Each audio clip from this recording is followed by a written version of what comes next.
這い上がろう。負けたことがあるというのがいつかの大きな財産になる。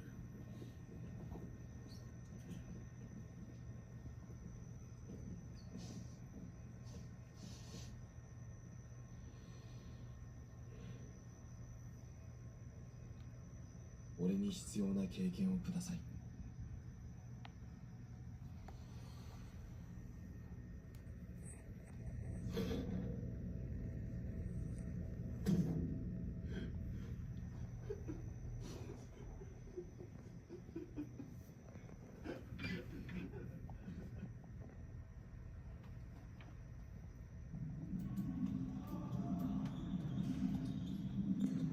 こっちに来て変わったことってある？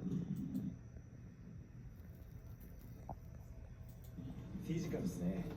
周りが全員カートされて感じだね。これからの課題は？小さい方なんでポイントガードもやるんですけど、まだまだですね。ついつい自分で行き過ぎて。こんな遠くまでお疲れ様です。